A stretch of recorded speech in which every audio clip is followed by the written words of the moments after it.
Greetings and welcome to a Wednesday edition of the Shotgun Start. It is August 13th. PJ, how we doing?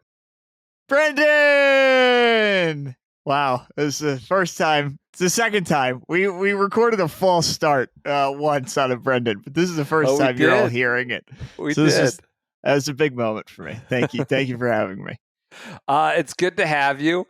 You are the official sub, the man in the big chair here. We're going to do a mishmash episode with a little Brentley from Olympic Club. May have KVV, Baltimore's own Kevin Van Valkenburg, who I traipsed around the 2021 BMW Championship with to at the Caves Valley, and then obviously called in, or what he actually, I don't know, he appeared with quality audio for that legendary episode. You know, I went back just to check the archives. I wouldn't say it was quality audio on necessarily anybody's part. It was better than me. He was in his car too, so it was just okay. It was sound speaker. God, it was car speaker it all. Central. But yeah, that was a disaster. But Kevin obviously is a local Baltimore native and wrote, I think, probably the definitive story. So I don't know if we're going to put him in this episode, hold him for a Flashback Friday, but we're about to record with him after I'm done with you with this mishmash episode. As we go live, as we record, I should say, hit the record button. Tommy Fleetwood is posting video on the Baltimore Orioles account, talking about how he's at the ball game, enjoying himself at Camden Yards. So I don't know what the particulars are of the game, but I expect there to be a good start, a nice hold, and a blown save. That's what I'm just going to guess what happens for the Orioles now that they've turned the count over to Tommy.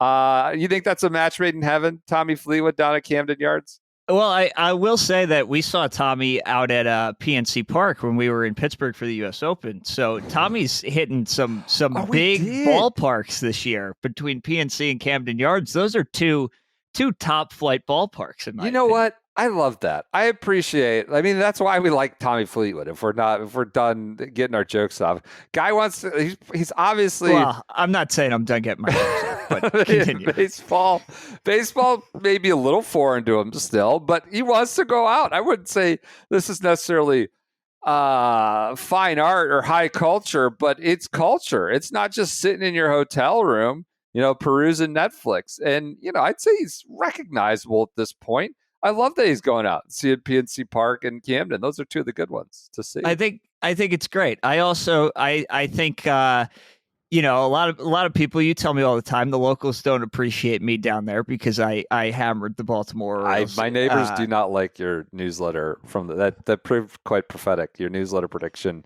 in April or late March, early April.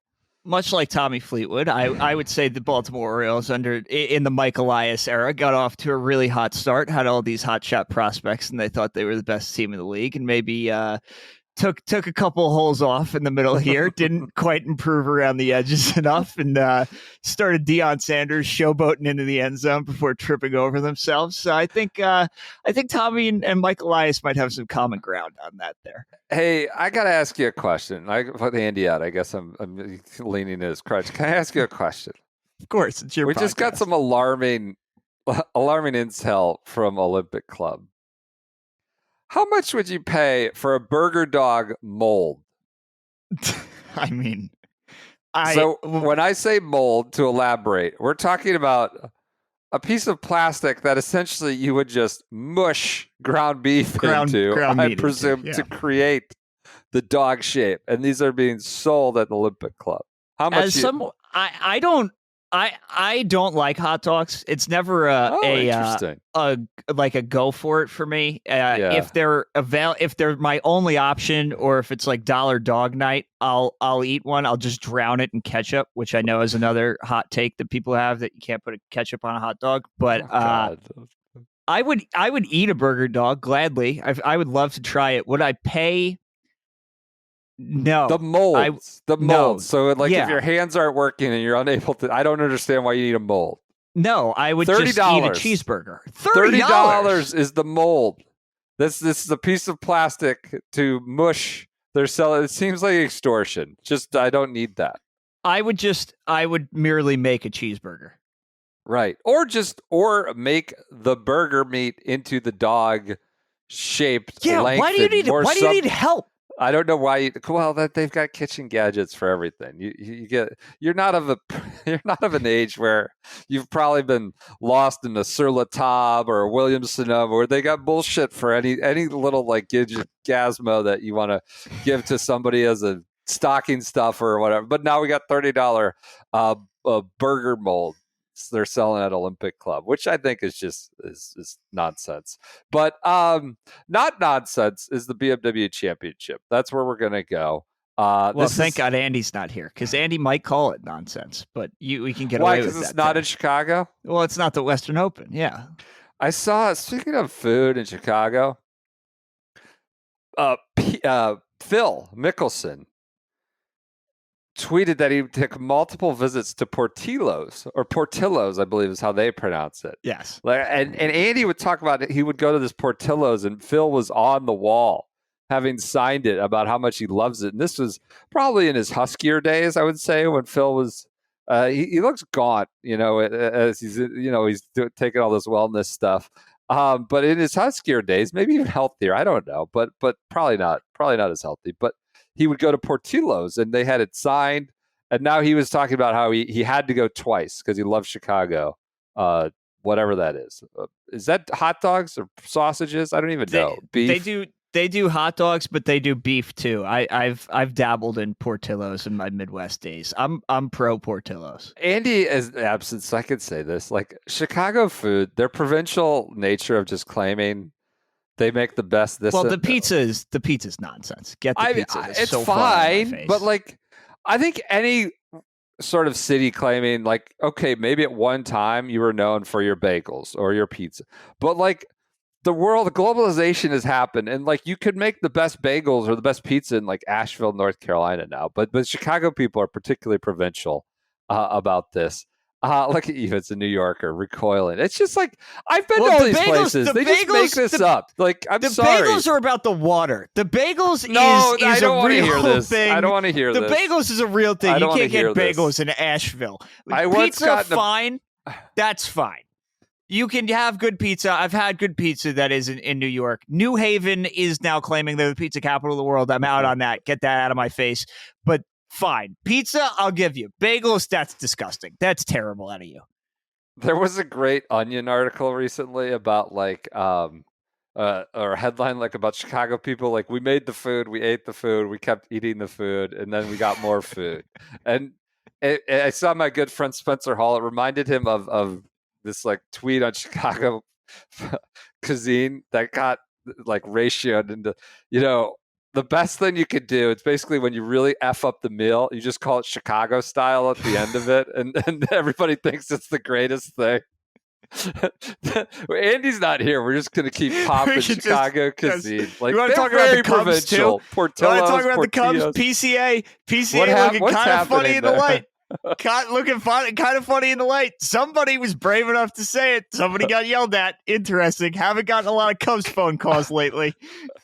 Just totally F up the meal and call it Chicago style. It's just mush on a plate. No, it's Chicago style. I love that tweet. That's good. Portillo's, the pizza. I don't know. It's fine. I think they like it because they grew up there and they claim it. And Portillo's is good. I have no problem with Portillo's. If I were Phil and I was doing a 1 week residency in Bolingbrook, I would go to Portillo's too. All right. Well, $30 for burger molds in San Francisco. I don't know what it is for Portillo's. Crabs. That's my claim to fame here in Maryland. State flag, where they really overdo it with the state flag. I like just totally overdone it and commercialized it.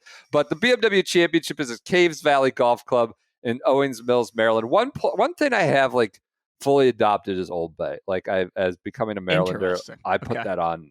I've totally claimed that improves just about everything. You will see that thrown around a lot at the BMW Championship. Starting with their schedule for the week, that'll be on Golf Channel. Thursday from 2 to 6, Friday 2 to 6, and then 1 to 6 mix of Golf Channel NBC on Saturday and Sunday. The purse is $20 million. Do you know who the defending champ is? Took me a minute. It's Keegan Bradley. Yes, from Castle Pines, Colorado. Notables in the field are the current top 10. Scottie, Rory, Spawn, Rose, Sepp is out. So we're at 49 of 50 players. The tank rumbling out of town, not making an appearance. Said he had a personal family matter, or his agent did, but he does intend to play the Tour Championship next week. So we're missing one again, just like we were last week. Russ Henley, Ben Griffin, Tommy Fleetwood, Justin Thomas, and Harris English are your top 10. This is, the notes here say this event began in 1899 at the Western Open. Now, we know that is far from the truth of what, the historical, I guess it's a historical record. Counts as one of the 1,000. That's fair. Well, we're nowhere near the Western United States. We're pretty much on the East Coast on the Chesapeake Bay in Baltimore. Cays Valley, it's an interesting place. It's a fancy place. A lot of changes have, a fair amount of changes. It happened in 100 days, spent many, many millions of dollars. The winning record or winning number, of course, in 21 was 27 under. Both Bryson and Patrick Cantlay got to that mark before Cantlay won in a playoff. I will talk to Kevin about that. Being there, that was one of the best events I've been present for. Was it the Masters this year or, Phil? No, but as far as like events go and atmospheres, it was incredible. Well, anytime you could bestow a nickname like Patty Ice on somebody, I swear that took off. I mean, that's pretty hard to do. That's a historical moment. This was also like the peak of Bryson Brooks, like that whole thing. Everybody yelling at Brooksy at him all the time, and it's weird to see how far Bryson has come. I feel like that's what I intend to talk to Kevin about. It's like when you talk about that snapshot in time, it was amazing where he was going at people and just getting the abuse. Well, also to say people were really just to pick on Bryson. People were outwardly cheering for Patrick Cantlay, which I don't think has happened since, truly. Yeah, he was sort of the savior, deliver us from Bryson. An incredible moment in time. But they got to 27 under, and it was soft. We have not gotten much rain in Maryland. It was very wet through the first half of the summer. In May, looks like we might get some. It's going to be hot. It's going to be very hot and humid. I was up there for a little bit today, but it won't be oppressive as bad as it could be, I suppose. It's a silver lining. But since that 27 under number, this is a number of changes. They did a whole video on it about how they did it in 100 days and, ripped through it, rebuilt the greens. But Ron Close of PGA Splits kind of broke it down. I'm reading his tweet. This information is available in a couple places. He's a great source of information. I'm going to use him as well. They changed the par from 70 to 72. Several holes have been lengthened, pushing the yardage beyond 7,600. So they're going to play a par 70, 7,600 yard course. That is bananas. Does it matter? Will it matter? No. It's a TPC Summerlin model. Will 27 under be the winning number? No. It's going to probably come down to 20. But par 70, 7,600 is wild. The greens have been recontoured and include more challenging pin positions. It should play firmer. It's hard to not play firmer than it did in 21. The greens have been moved closer to hazard areas. Precision air installed under all greens to keep consistent speeds. I guess this was a big complaint in 21. It was kind of from green to green. The speeds were sort of, I kind of like that. I mean, I like that. A little funhouse. Curveball, yeah. A little funhouse stuff going on. Thicker rough. Everybody loves that. A little thick boy rough, more 4-inch rough, and fairways narrowed. So there you go. Lengthened fairways, lengthened yardage, narrowed fairways, grew up the rough, and recontoured the greens. This cost a considerable amount of money. I don't think the golf course is, it's sort of this beacon of 80s, 90s, it's a Fazio. Yeah. There's a bubbling brook kind of going down the right side of the 18th fairway. It is quintessential Fazio, high times for Tom Fazio stuff. It is a fancy club, a cool place, like incredible vistas, facilities are amazing, very nice. A lot of fancy folks are there, and it's usually one of several clubs that a lot of these people belong to. I've played it like a good it's a cool spot. I mean, great locker room. I have one buddy who went there, played there. He asked the guy, he's going to the locker room, you need anything? He goes, can I have a beer? Well, about 2 minutes later, he's getting in the shower. He's in the shower. The guy hands him a beer in the shower over the glass. Wow. Like, they take care of you. It's like a nice place. I don't want to. That said, like, as a golf course, it's not the best. It's not very good. I talked to caddies today. They were more virulent in their condemnation. It represents a certain time and era of excess and opulence in terms of golf course architecture. Very well maintained. I suspect that the scores will be low again, but it's a nice place. Well, low scores. What else would you rather have for a playoff event than just birdie fest? Go, everybody put up a number and try to push the pedal through the floor here, right? And I was on with Brian Kirshner of Inside Sport. He does gambling. He looks into this stuff more, and it's I don't want to say it's pretty self-evident. It's just rip driver. It's driver putter. Like I asked him, like, what does it test? Like, what does it really test? And it's like, you rip driver, not with any amount of accuracy. There's not a huge penalty for missing. And whoever putts hot that week gets the putter rolling. Or if you're week to week a good putter and you maintain your level, that's what you do. So I guess he termed it driver putter. And so I don't know. Is that interesting? I think it would be interesting if they made for this event. You can take a driver, 2 wedges, and your putter. 4-club challenge. And see what the scores are. Now, what? There are some long irons because there are long par 4s and long par 3s and long par 4s that require some. But, like, still with the driver and the wedges, like, yeah, you're kind of SOL at some of those spots. I think the winning score is still, whatever, in the double digits, maybe 10 under. I don't know. So it's just not like the greatest test for a professional golf event. Do I think if you're a civilian and you're out there, like, this place is cool. It's a sweet little spot. And I've had good days there. I'm trying not to, S where you eat, as they say. And I enjoy it, but it represents sort of a like quintessential Fazio, not quite to the point of Shadow Creek, but it's an interesting spot. Well, do you think at this point in the year, the just mass driver and whoever gets hot putting is a good summation of the PGA Tour season? Honestly, like, maybe is this a good playoff event because this is just testing all you really have to do anyway? If it's just going to turn into a bomb and gouge, fair. I guess that's fair. It's hard to like, it's August. I think you're kind of at the mercy. It's going to be hot and humid in a lot of places in the country. We had that one year where it was like firm at Olympia Fields. But I wouldn't say the BMW. And in case Castle Pines was kind of interesting last year, I thought, still similar kind of smash driver at altitude. But it's just hard to find like an ideal venue this time of year. I will go back to Rory quotes. When I wrote that article last week on Rory skipping Memphis, I remember when he was at Caves 4 years ago, and he had just thrown his 3-wood onto the turnpike at Liberty National. I think it was his 3-wood. And he took a couple days, then he came down. He's like, look, I'm just tired. It's the playoffs, but I'm tired. He goes, they asked him, like, are you tired? He's like, I don't know. This morning I was tired. Look, we all had a long week last week as well, because that was a Monday finish, I believe.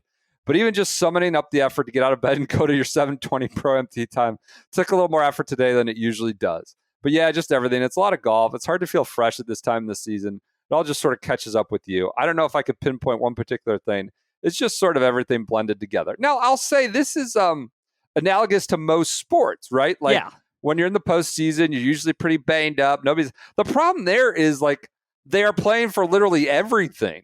For at least you're talking NFL, NBA. And here, it's kind of like these aren't the highest stakes. These aren't the biggest carrots in the game. It's money. It's some amount of prominence, but these aren't the majors. And if everybody's exhausted, that kind of can be felt as a consumer.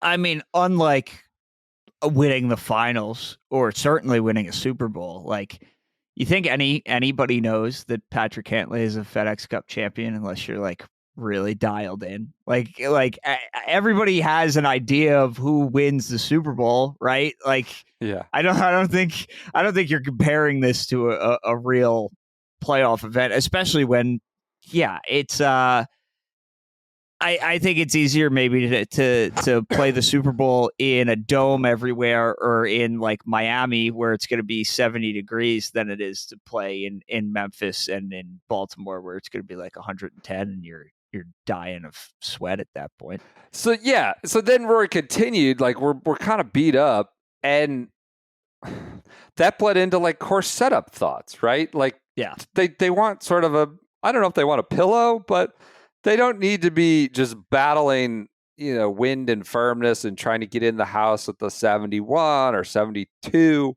And so he said, so I think if you rewind it back 12 months to this tournament last year, Olympia Fields, this was would have been 2020. That was a little more of a grind. I think that was your Rahm one. They were able to get that golf course and that was like 4 or 5 under, right? Yes, that was it was nothing. Very bouncy and very firm. They were able to get that golf course firm. Rough was up, and the scoring, it was really tough. Look, it's an area of the country here where it does get hot and humid and bent grass. It's not going to have the characteristics that you would want to have a really challenging golf course. Again, grass is, it's still bent. It's northeastern course. I don't really know where you could go this time of year where there's not going to happen without it being like over on the West Coast or Northwest or whatever.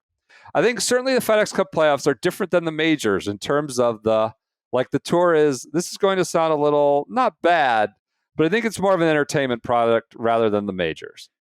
The majors are set up a little bit differently, and it's supposed to be the toughest test that we face all year. It's a little bit different.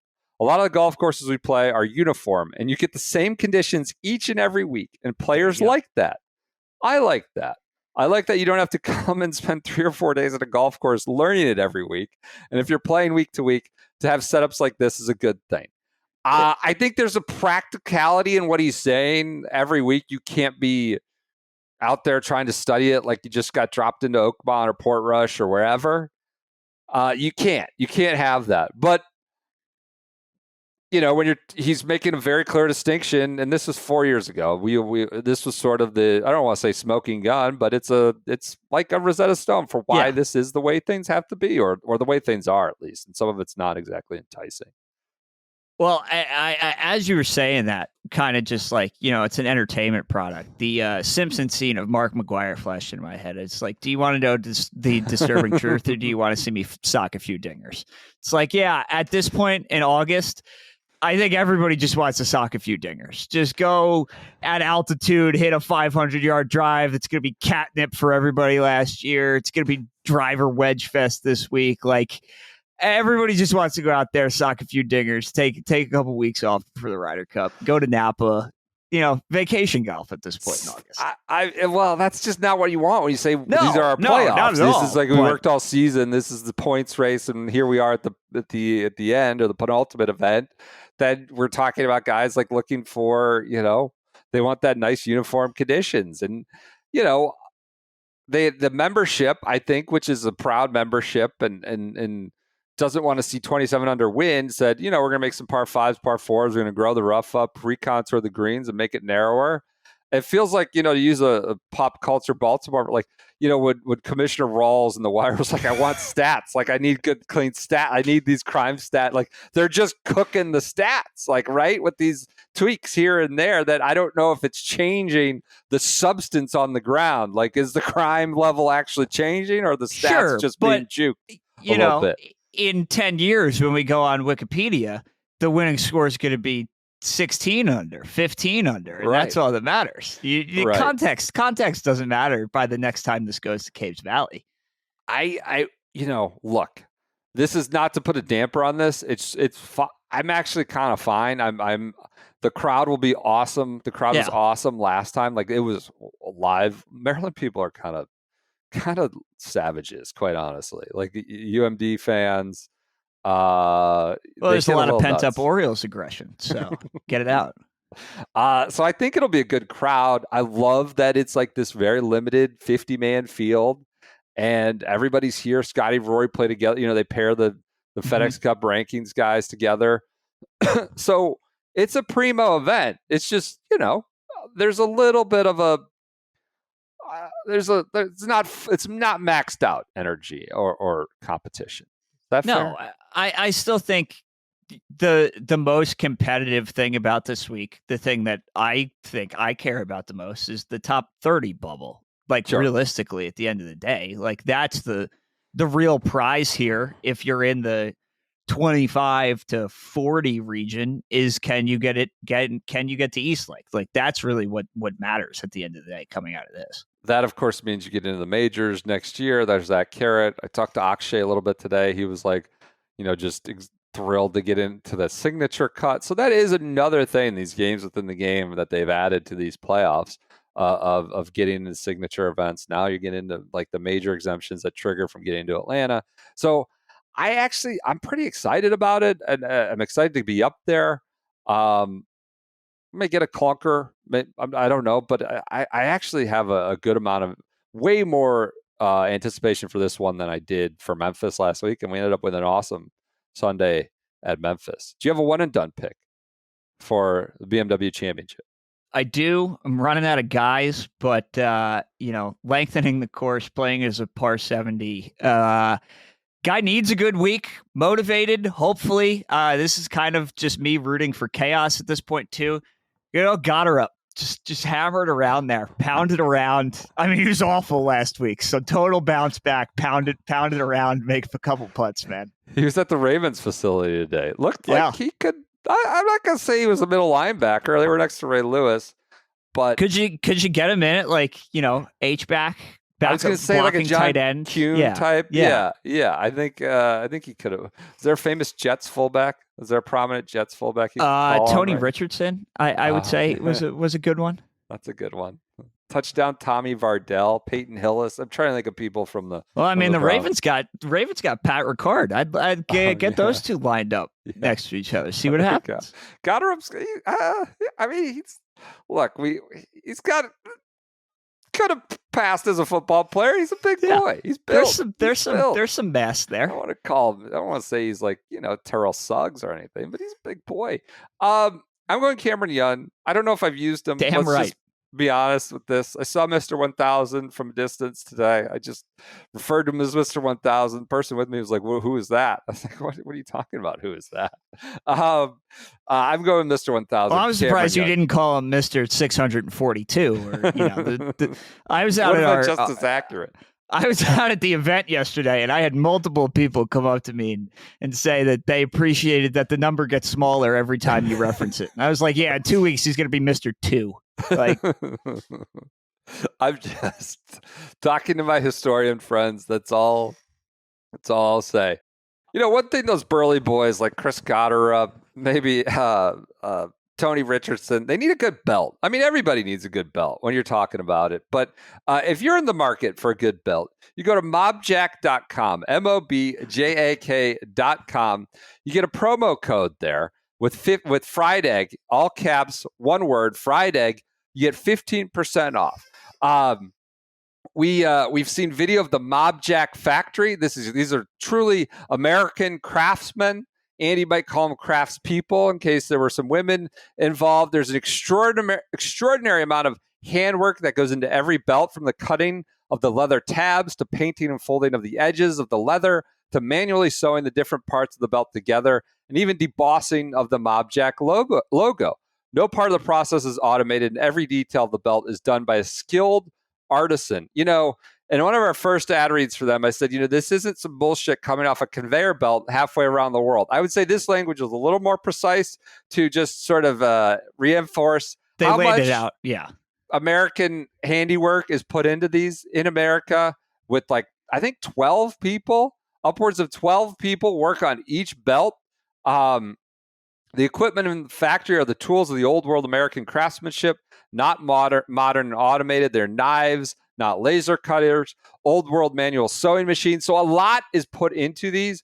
I would say, in addition to the craftsmanship, the quality of the belt, they make really, really good designs. Mm-hmm. I got one of these for a buddy who was very, very impressed. I got him I believe the Southampton is the name of it. There's multiple. It's these fancy towns, right? These great locations in American I don't know, vacation areas or places of leisure.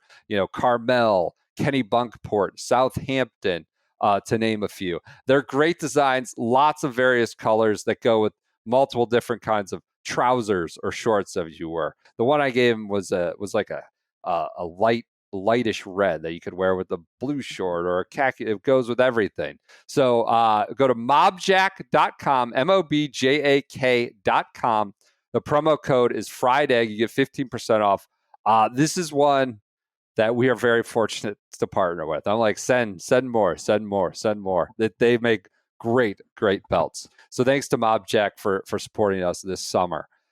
Continuing on, let's jump in with our schedule for the week. We've done the BMW Championship.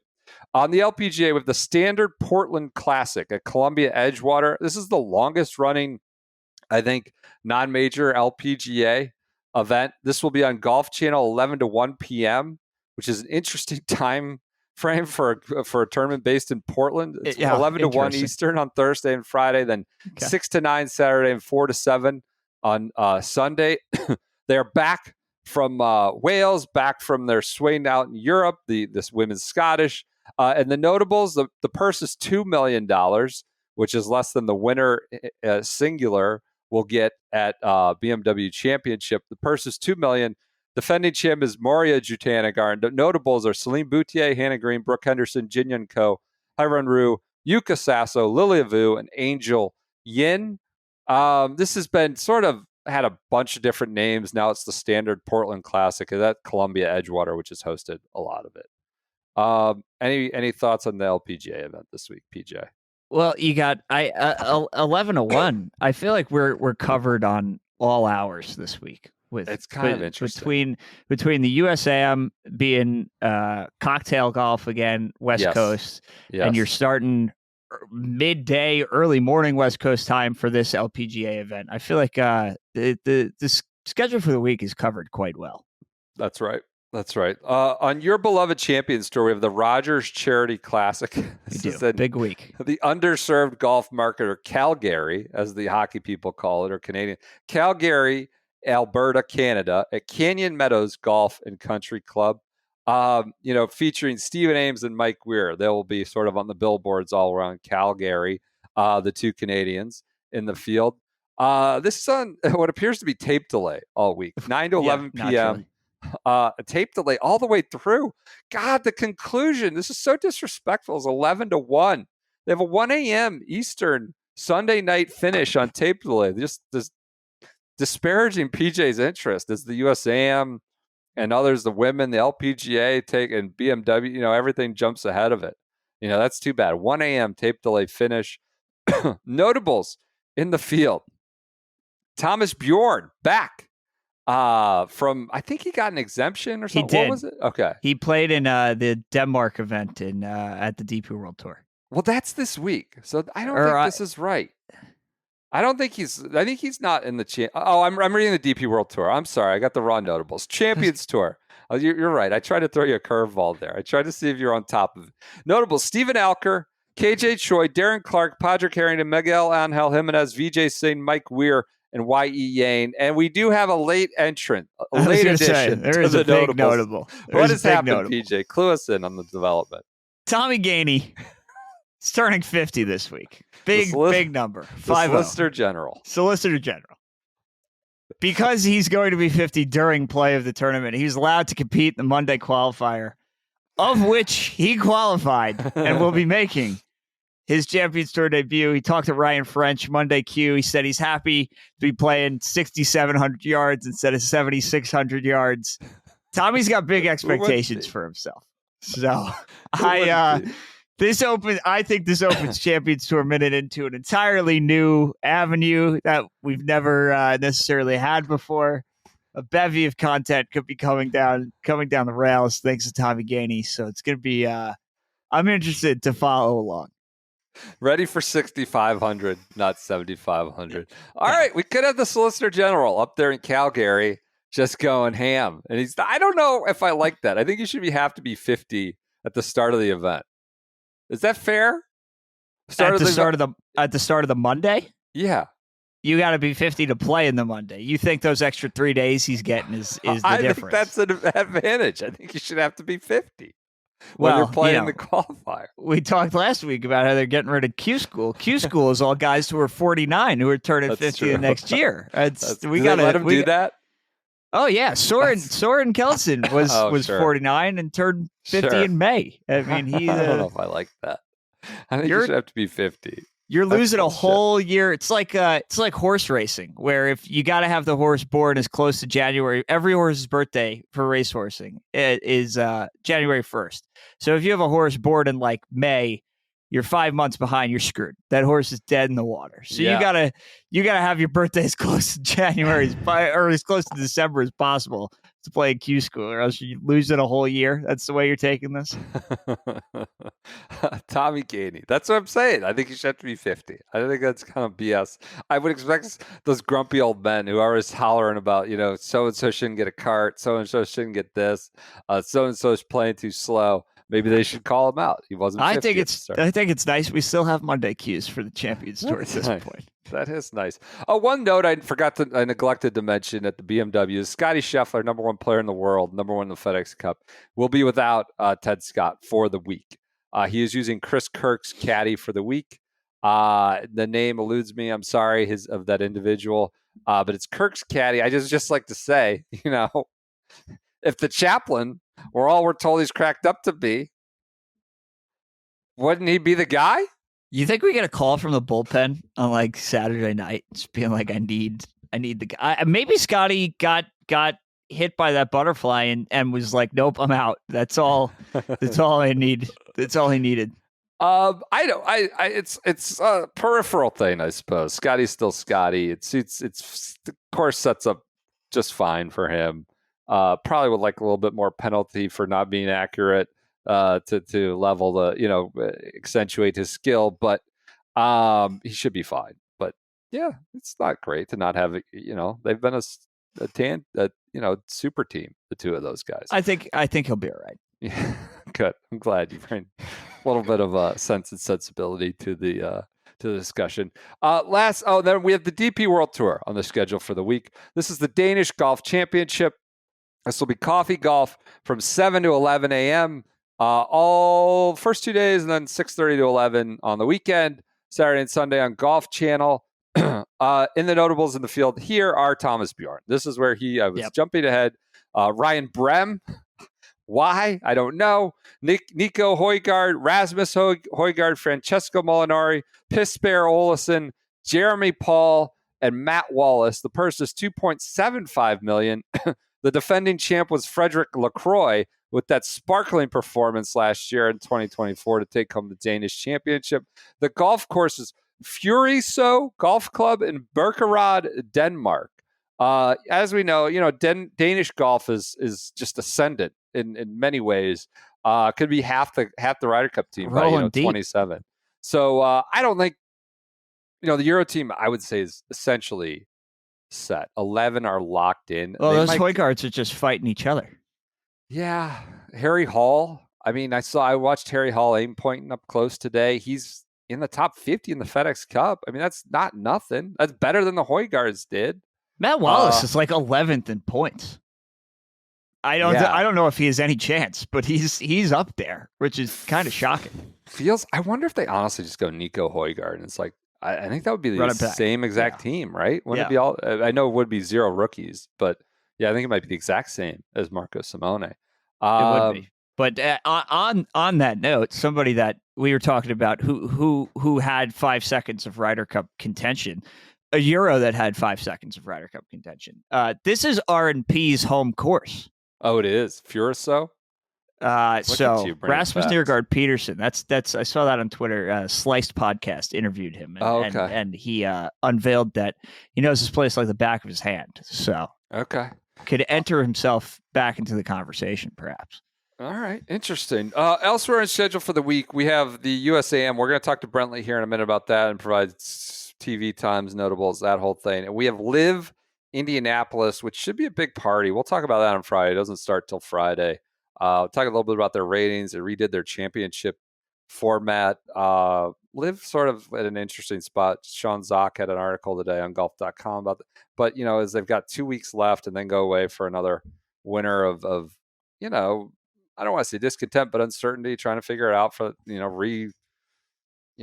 figure out the formula for the next season. So we'll talk about that on Friday. In news, we had Versant land the Hold USGA. on, actually, keep going. I'll pull it up. I got a pronunciation guide after the other day. For somebody, did somebody send it to you? Yes, somebody sent me It's the proper Versant, like as in conversant. I believe so. I assume that was always the intent. I just heard one guy call it Versant. Maybe he was just trying to be overly cloying or fancy, but it's Versant. They landed the USGA rights. That means the U.S. Open, the U.S. Women's Open, the U.S. Amateur, which they have right now. I guess they're adding hours. One notable thing, John Arand and Puck didn't have exact numbers last week. Said it might approximate the original deal that they did with Fox, where you're pushing towards $100 million a year for the rights to all these championships. We don't have any details in the official announcement. Mike Wan said, you go with what there's a certain advantage and familiarity. Of course, NBC has really been the traditional home of the USGA Championships for as long as kind of my lifetime. Besides that brief sort of dalliance with Fox, in celebration of man and all that, and they've always done the U.S. Open, the USGA, and so they ran back to him. It seems like this is not the direction it was headed. Probably, I would say as of like early June, it seemed like NBC was on the outs. It was maybe going to ESPN, some other larger network. Then Orand added that Netflix made a run, but clearly Versant and NBC flipped it pretty quickly there in June and landed by August 12th. First big get for Spinco. We've heard Spinco for over a year now, and this is a big win. Maybe it was all that advertising on Rory's bag that sold, got the company, in the public chatter to get these rights back. I guess Versant gets it because it's on USA and Golf Channel. We'll have the Senior Open and some other stuff. But NBC is not Versant, and NBC is getting the US Open. Senior Open got a big shout out in the article because they think Tiger's coming next year. So the Senior Open apparently was added value to this deal because it's expected the Tiger's going to play eventually. So I find that pretty interesting, me personally. It's going to happen. Josh Carpenter had an added note on Sports Business Journal that there's like an added hour of coverage on NBC on Thursday, Friday. So it's like, that's a good play. You want to be on the network as much as possible.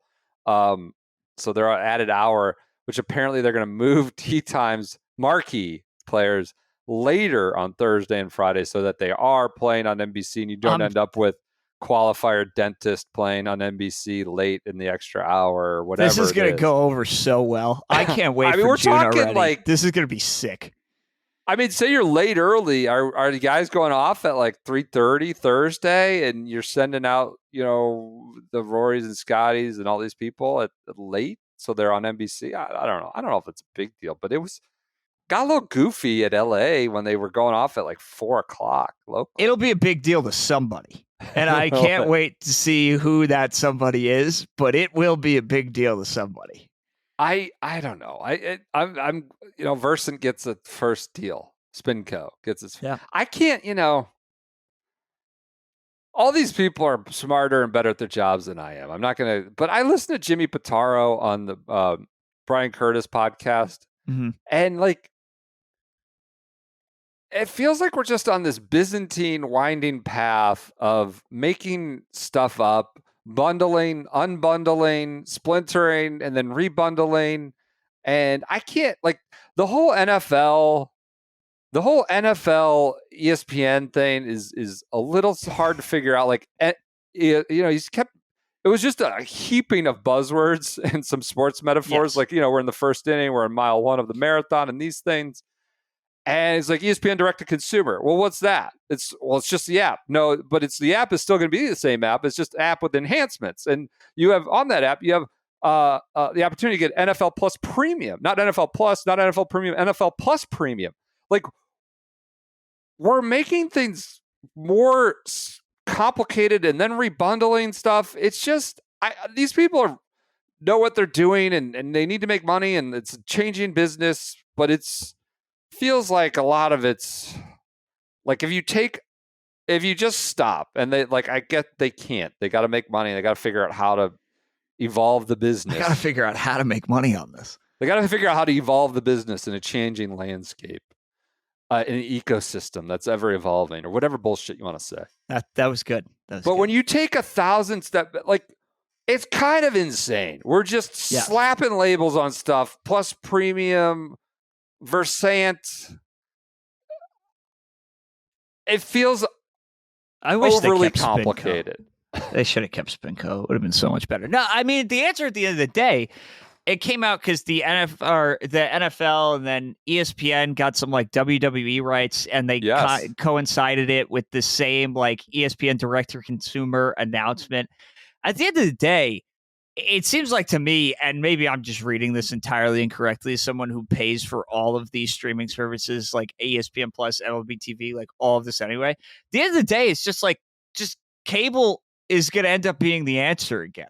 Like, I feel good about my cable package right now. Because if you have pay for cable, a lot of these. If you have cable, you automatically get the ESPN direct-to-consumer. That's like $35 a month or something absurd. So, like, at that point, just get cable. Just have ESPN on your TV. Right. I feel good about, like, we were at the beach and they had a Roku and like, oh my God, all these things. Like, I was jumping around and like, but I couldn't watch it because it wasn't the right market.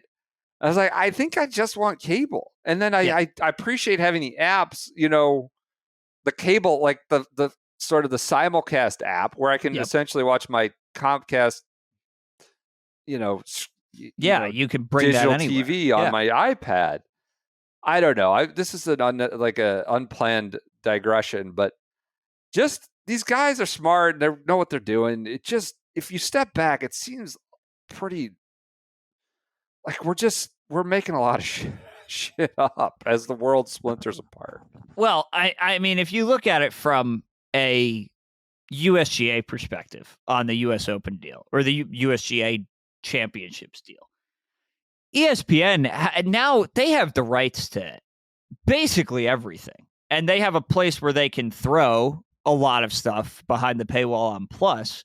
But if you're talking USGA Championships on the whole, like, you think the Senior Open's getting airtime on any ESPN channel? You think like Golf's Longest Day is getting airtime on any ESPN channel? Like, it's nice that they have Golf Channel as a dedicated spot to that. Like, you're putting the Senior Open on ESPN News or behind the Plus paywall. Like, I don't know. Like, where does that fall in the ESPN hierarchy of now basically having the rights to everything to some extent, except ironically baseball? It'll right.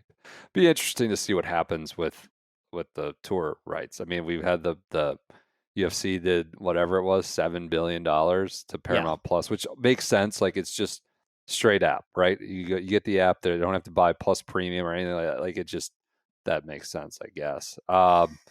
Anyways, I kind of enjoyed the WWE being on Peacock. Like, anyways, we're going all over the place, but still, Versant, I don't know. I think I'm probably going to have cable and I'll watch it on USA and Golf Channel. And I won't like dabble with Versant, but I get that it's a different company and it's a different sort of reporting to shareholders and all that stuff. But NBC is not Versant and will also have the US Open with an extra hour on Thursday, Friday. So I guess I'm sure we'll hear much more about it over the next 8 months, but so knows? Was it 32? I think is now they're extended. I think it's running out in 27. They're now through 32. That does it for news. That does it for schedule for the week. Let's get to Brentley Romine, who will talk about the USAM at Olympic. But first, let's talk about our good friends at Perfect Practice. I don't know if you have your mats out there at Olympic, the amateurs. I know a few amateurs, high-level competitive amateurs. Andy Johnson might be considered one. He loves his Perfect Practice. He loaned it out to a kid in the neighborhood. I don't think he's ever getting it back. He's looking for another one. But it's what, he had two. He had one in his office, one down the street to the kid. Haven't heard yet if he got that one back. You can get your own at perfectpractice.com and also at retail stores like Dick's Sporting Goods. We love Dick's. They're the title sponsor of PJ's beloved Dick Open up in upstate New York. Is that upstate or central or western? I know they get they get pedantic about the. I think Binghamton is probably upstate. I don't know if it's close to central.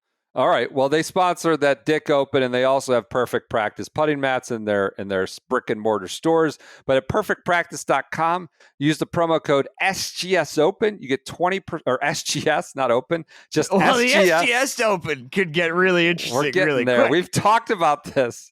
We've talked about SGS Open, where like. It might get us in some legal trouble. We're like, you have to have a tall guy, a short guy, a burly guy. Like, there's been a lot of talk about sponsor exemptions over the last couple days. The SGS Open sponsor exemptions could get dangerous. We've talked about doing an SGS event. That might be kind of fun. But no, the promo code is just SGS. It gets you 20% off at perfectpractice.com. It's the highest quality mat for realistic putting experience, crafted with unique crystal velvet material that ensures smooth and precise ball movement, simulating real greens. You can train anytime, anywhere. Great for winter practice to keep sharp before you get back on the course. Fun and challenging for all skill levels. Easy setup and put away. Football is coming soon. I would suggest, instead of just sitting on the couch stuffing your face with Tostitos or whatever chips or whatever Wayne's, maybe you roll the rock a little bit. Roll your Perfect Practice out, call. Right? As the football game is ongoing. You go to perfectpractice.com. Promo code again is SGS. Let's get you 20% off whatever's in your cart there. Not an insignificant chunk of change. SGS, the promo code at perfectpractice.com. All right, let's get to Brentley in San Francisco.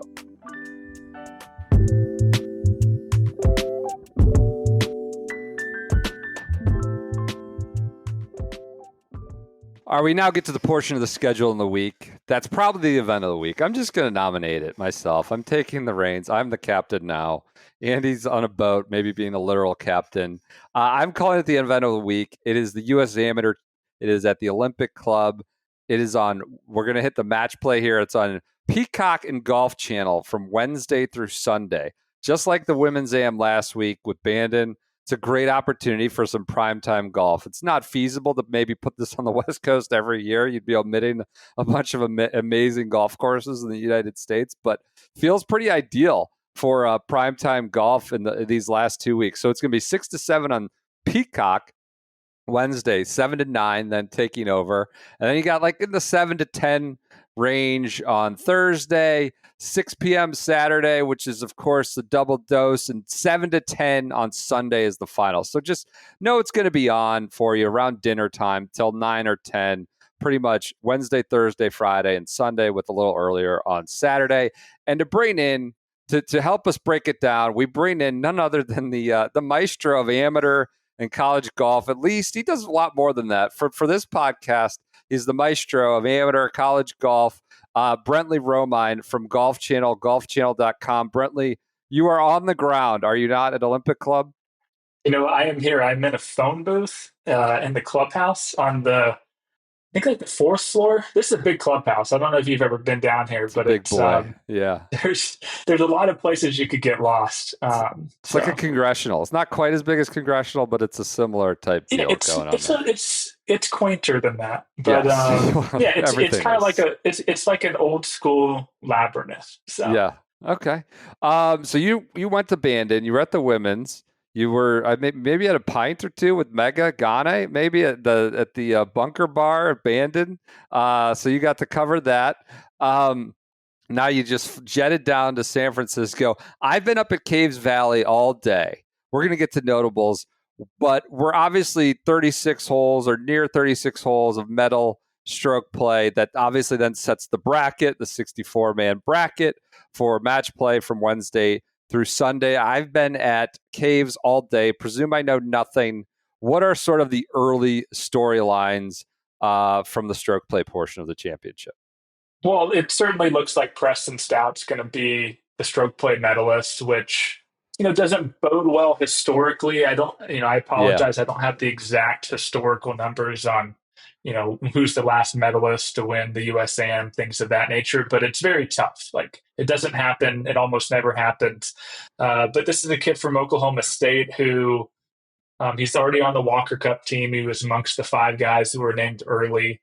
He won the Northeast Amateur. He played in the 3M at TPC Sod Farm. So he's had a pretty busy summer. And an interesting story with him, too, is he kind of came in. He won the Big 12 championship for a second time as a sophomore this past spring at Southern Hills. And he did it growing up with some sort of norovirus or food poisoning or something, some sort of illness, and he was able to persevere. And just a tough guy who would probably rather be in like a deer stand with a bow and arrow than hitting golf shots. Okay. So maybe not super popular across the pond, but a guy who's going to be a legit player. And then I guess the second storyline, right? I mean, there's all these ancillaries with the Walker Cup, and there's so many great players. Jackson Coyvin's obviously in the mix right now, probably definitely going to get to match play it. But I think the second big storyline is Big Tom Morrison. Big Tom. Showed up, used to be a burly boy.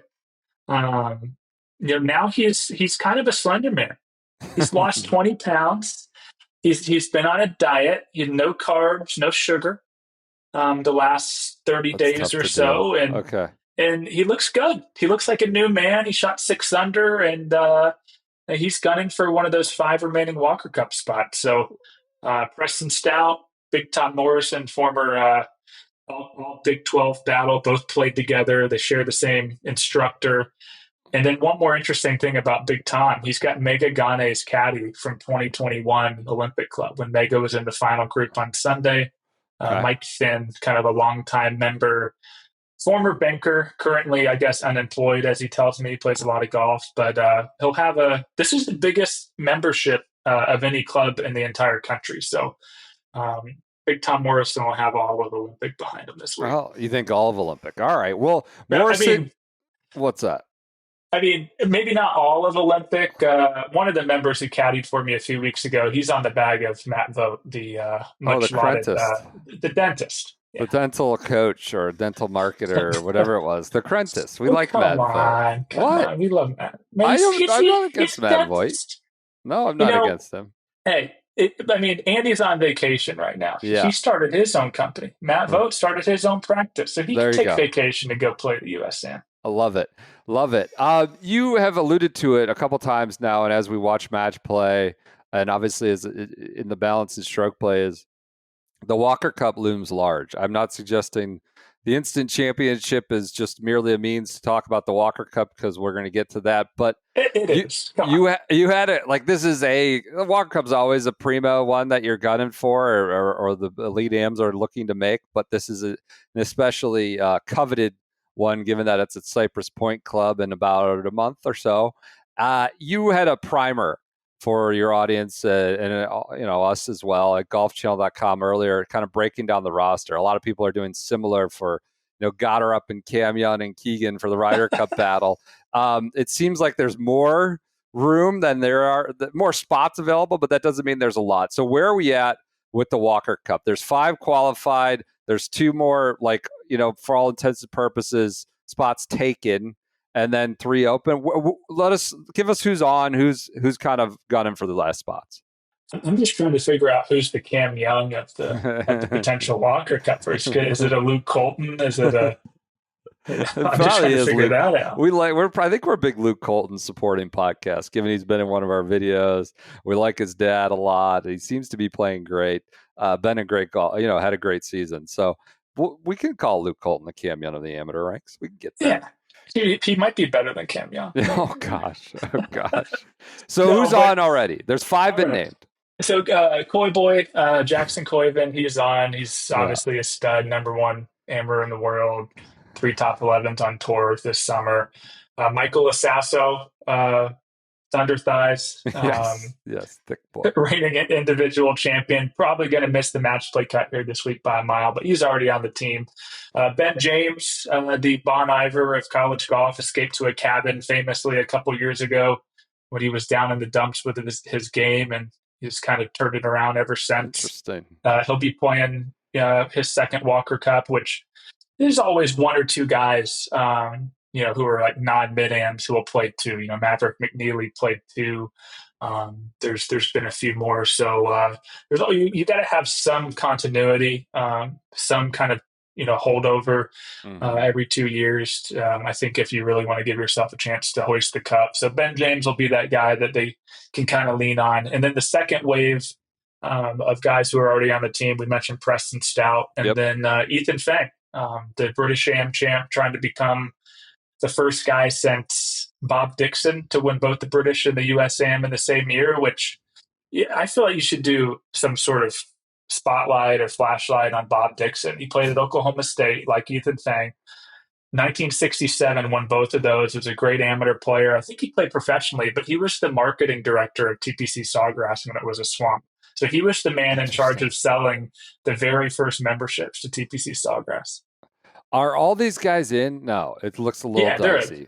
I mean, match play. I'm sorry, Ben James. As we talk, Ben James and Ethan Feng. We're going a little earlier on Tuesday, but everybody's on the course and has. Feng's out there. He's 4 over right now with 12 holes to play on the lake course, which right now, that's the big boy course. That's the course where they have hosted U.S. Opens. It's cold. It's getting windier. If I was a betting man, I would say, Ben James at 4 over 2, those guys probably don't make it. But again, it doesn't matter in the grand scheme of things for the Walker Cup. They're on. So half the team's decided. And okay. So that leaves 5 spots. Okay, 5 spots. One's going to go to a mid-am. And this is interesting because Evan Beck right now this is very much a game within the game. You have Evan Beck, who won the mid-am last year. He won the Coleman, the Thomas, the PJ Clark, all the big mid-am events. He's won them all. But hasn't done anything really this year besides play in majors. It almost seems like, I think I alluded to it yesterday, it seems like he's protecting the points a little bit. He's not playing your Northeast and so stuff. He's just sitting on I'm the reigning mid-am champ, and if I don't play, I can't shoot 80 for a whole summer. Not that I'm saying he would, but there's a risk that maybe you don't play well for a few months or something. And I think he was banking on Stuart Hagestad, not playing well this summer, and Stu's gotten healthier. He had the tendonitis that he dealt with last year when he got bounced in the second round at the mid. But he's played some incredible golf this summer. He made match play at the Western Am, which, Andy talked about a couple of weeks ago. That's a carrot in and of itself. That's super hard to do, but it looks like Stu might miss as well. But Evan Beck was 5 under on his round today through 8 holes.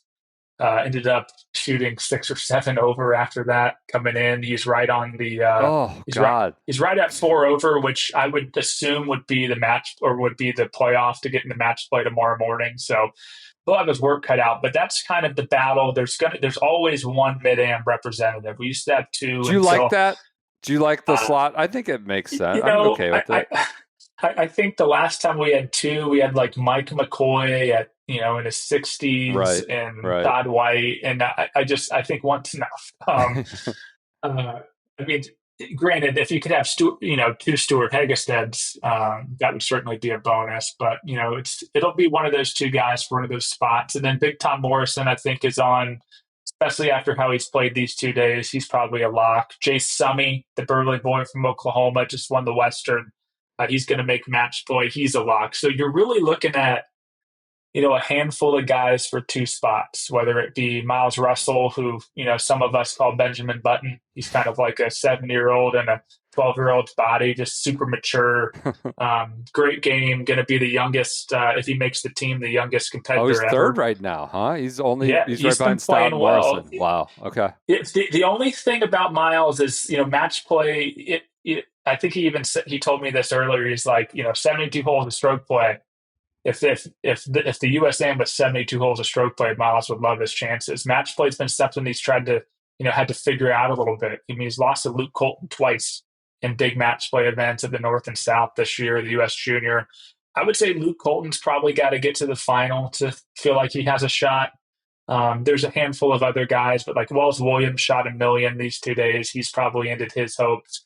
Lance Simpson, same thing, Bart's brother. So, I mean, there's just some guys that really haven't... Wells, a Lance, and a Bart all in a row. We are definitely talking USAM right now. Okay. And then kind of, and this is probably one that the shotgunners will appreciate, this kind of wrinkle to this battle for these last handful of spots. But Josiah Gilbert, who plays at Auburn, he was an Australian, carrying the Australia flag, born in Australia up until about January, and then he switched nationalities because I guess his mother is American. He's lived in Alabama since COVID, but he's now an American. According to the leaderboard. Is this the reverse Sabo? It's the reverse Sabo. So he became is it purely for Walker Cup purposes?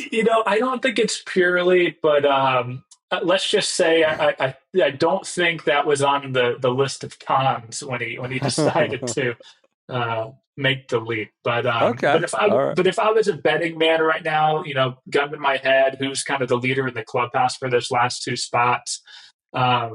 I think you probably go Miles Russell, and then I think you go Jacob Mudleski. His dad was you talk about the Crentist. His dad was an Air Force pilot, but it was more so like for like teaching purposes and like air shows and things like that. But his dad wrote a book about how to parent, basically. So maybe people with how to parent. Parent? Yeah, Michael Mudleski. Here, okay. No. I don't need to know more about the guy's dad, who's maybe a Blue Angel instructor and a parent instructor. Like, seems like a lot of just facts about the one potential outsider's dad, Mudleski. All right. He plays at Notre Dame. He's had a good summer. Finished at 3 over, going to make match play. So he would probably be.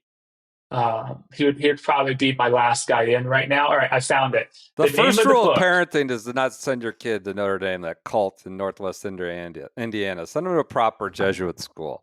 No, I'm kidding. I love Notre Dame. I have many family members who went there. Go ahead. Of course you do. You may have a couple kids that go in there. You're paying for their tuition. No, that's not happening. The name is The American Dream and What We Must Do to Secure Our Children's Dreams. Okay. All right. Good for them. But that's the Walker Cup. Okay. How's Olympic? How's it going? How do you find it? You've covered many a USAM, men, women, juniors. You've done it all. College. How's Olympic treating you? It's good. It was here a few weeks ago. I think they said the rough right now is at 3 3/4 inches. So, for rough content, all location content, people who like that kind of stuff will enjoy that. They're not going to cut it anymore. So, we're looking at, Cherry Hills 2 years ago, I think it's kind of the standard for rough in this championship, just brutal. There's already been plenty of lost balls. And the other thing about Olympic too is, the trees are, I don't know how old they are, but they're, I'm sure some dinosaurs have seen some of these trees. they're massive. Yeah. And they grab golf balls. So this isn't like you hit it in the tree, it comes down. It's like a catcher's mitt or a mitt right up there. They just grab it in the grandstands. And some of them are old and kind of softish, so you could hit one into the trunk and it could disappear. So there has definitely been some discussion and some expectation that, especially once we get into match play, there could be a scenario where there's a lost ball in the rough or a lost ball in the tree. So that's certainly something to watch out for. A Golf Channel employee extolling the virtues of trees here. This is what we got. You and Brandel. No, I got it. Good. Interesting. I like the tree facts. And then one other thing to watch is the 18th hole. It's very similar. I think it reminds me a lot of the 18th hole at Riv, just kind of off the tee. But of course, the 18th hole at Riv doesn't have any greenside bunkers. This has a ton of greenside bunkers, but there's a collection area for tee balls kind of on the bottom road, and it looks like a war zone out there. There's so many divots already, so that could play a factor too down the stretch in 18. Maybe someone driving into a divot and having a point out of it. I'm looking at this leaderboard. It's like a great leaderboard. I know not everybody's going to make the bracket. Not everybody gets in, but you've got Morrison and Russell. You mentioned Stout, who's going to the Walker. Koiven, the number one. He's number one, and Wager, right? I mean, I think he You has mean been. Wagger? Wagger. I always say Wager. I just like to piss people off. Wagger. We've got Summy, who just won. He's in. Andrew Bailey, the former Fried Egg contributor, legend, Ohio Open champion, Canterbury's own Andrew Bailey, safely Arnie? through. Yeah, Arnie in there. Who's that? Arnie Svensson from Iceland. Iceland. That's crazy. Yeah. Dick Teeter didn't make it from Estonia, but Arnie's in from Iceland. Yeah, Arnie's in. I mean, you got Chris Moss, Danny Bennett, who's, kind of Texas has taken the Burley board torch from Oklahoma. I mean, it looks like Colton's going to make it. Colts, clearly, baby Colts. Daly the second. Like there's a lot of juice getting through to match play. Daly could be a sneaky guy in this sneaky championship. For what? Okay. No. Okay. So the crazy thing about LJ is he's almost the complete opposite of his dad. What does LJ mean? Little John. Okay. All right. Come on, Brandon. Apparently, his closet is organized like it. Like I think he has some OCD, and that his closet is organized by colors. Like he's just a very I was talking to his college coach earlier. He said he's just like a joy to coach. He's always on time. He's super organized. Okay. And this is a guy who a year ago was awful off the tee. Like not a good ball striker. Yeah. And he's figured something out. He can roll the putter. So I think he's actually, this isn't just like one of those situations where it's like, Little John's in match play. That's cute. Right. He can win. So, I look for him. He's had a good summer. He won the Southern Am. Granted, it was at the Blessings, but that's still a really good win. But you're right.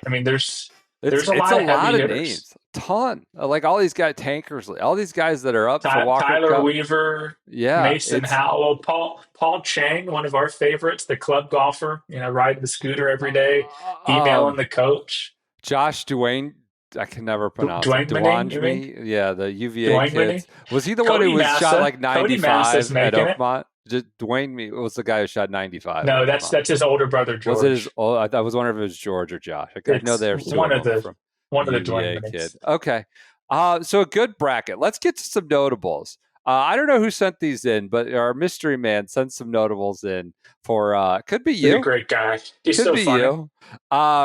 Let's get through some USAM notables. We got William King, Pavel Zar, and Keenan Royalty. So this was an actual group. Yeah, I love the USGA together. In.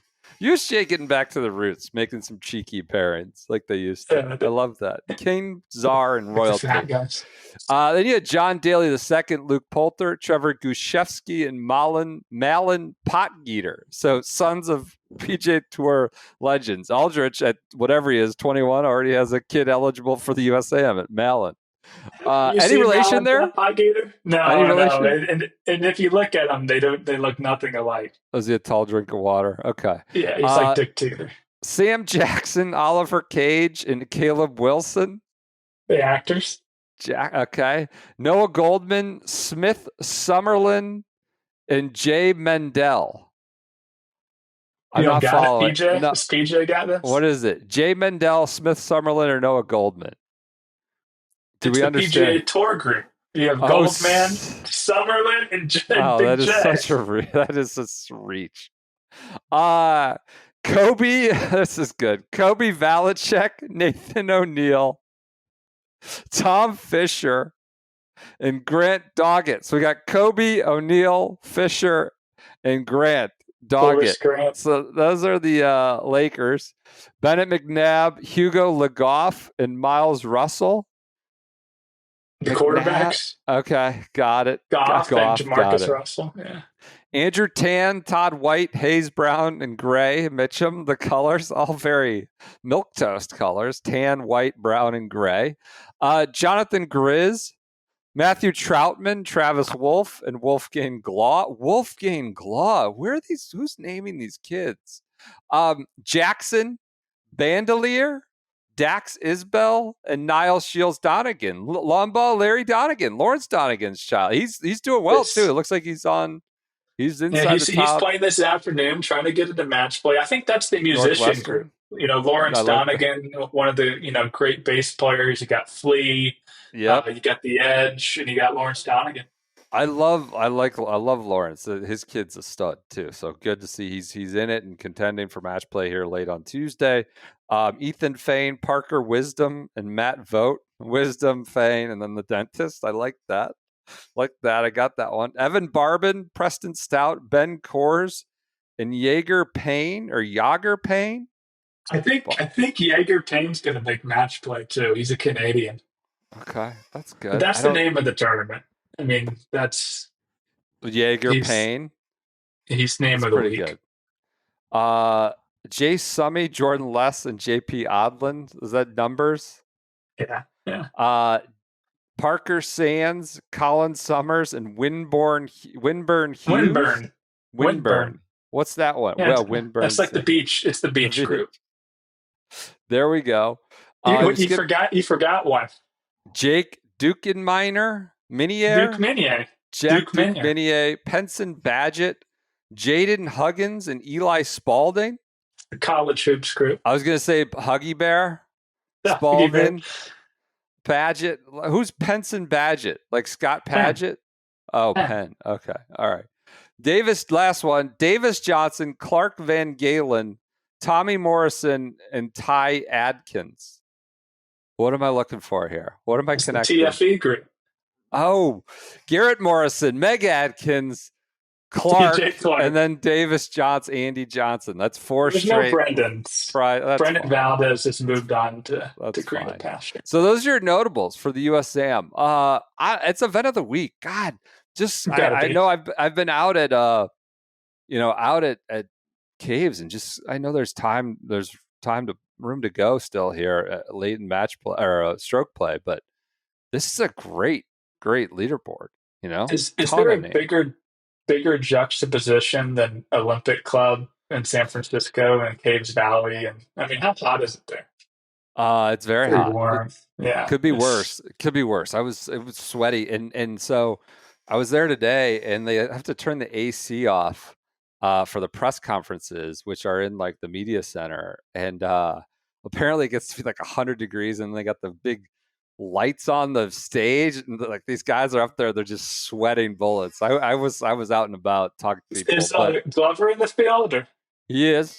I saw him roll the rock. Hopefully he gets the press conference on Sunday. They turn it off. And saw him rolling the rock today. It was interesting. But yes, it's very hot. It's the opposite of Lake Merced area. Go ahead. One thing Maryland does not have. Did you know that doors are required to be closed if they're in the way of other doors in the state of California? What? So you know how you walk in your hotel room, it's normally hallway, bathroom, and then your room. So my hotel has these massive metal painted doors. It's a name brand hotel, massive doors, and the door, when you open it, it closes itself, but pretty fast. Like it's on a hinge that definitely has some recoil. And it's gotten me a couple times. You go into the bathroom, you forget something, you turn around, and the door hits you right in the, square in the face. It's a law that it has to close? Yeah, it says required by state law. It can't block the exit. Oh, I see what you're saying. My room. It can't open out, and okay, that makes sense. I don't know. There's California's got some interesting laws, I suppose. What do you think about the burger dog? I don't know. I think I've overdosed on burger dog content. I know that. I've never had. Did you see Hagestad's review?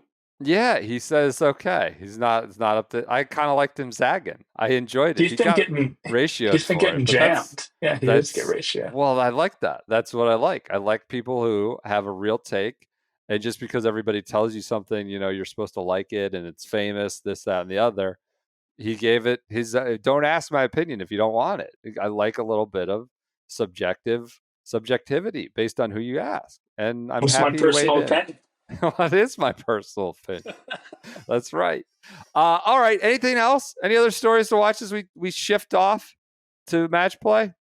There's 312 players in this field. It's too big, It's huh? it's We got one to of cut those it down. things that it's one of those things that you can look at the leaderboard 100 times and find a new name. Um, Probably some of the feel good stories. I mean, you think about, I mentioned Daniel Bennett briefly. A kid, he's from South Africa.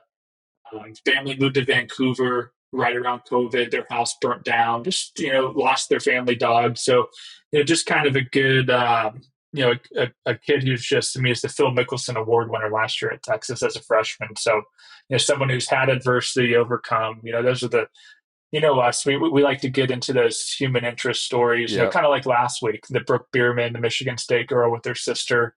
Yep. That stuff I think lets people relate a bit more. But no, I mean, we'll always discover new stars in this championship. I mean, I'm looking down this leaderboard. Most of the names are fairly recognizable, but someone like a David Lichty, no clue. So maybe David Lichty is, future superstar.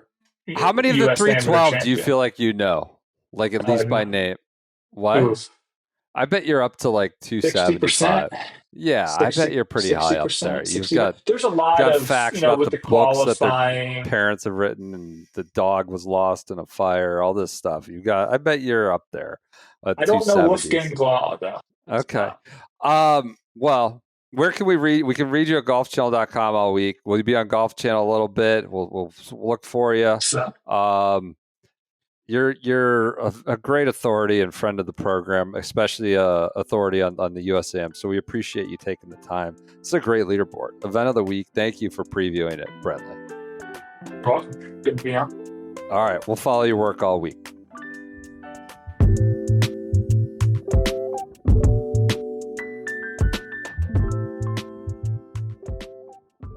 All right, thanks to Brentley for his time. PJ, thanks to you you're always here, but you took, I think, you're a star. People love you. Thank you for taking on a leading role. I don't want to say you Wally pipped Andy in any way, but it was great to have you here. I don't want to Wally pip I know Andy. you don't. I have no interest in Wally pipping Andy. I know you don't. I mentioned KVV at the top. We've recorded with him. We just got done with him with an absolute rollicking discussion about our experience and mostly his experience at the 2021 Caves Valley BMW, getting cussed out by Roger Maltby, witnessing Bryson almost go run our test on a fan. Just an incredible snapshot in time. Like, honestly, seems like inconceivable now when we think about where Patrick Cantlay is as a fan favorite or lack thereof, and where Bryson is as a fan favorite, and what he was a villain then. And KVV wrote sort of what I thought was like the best story and definitive story of that. What turned into be like probably everything the PGA Tour would wants the playoffs to be. Like, this is what you want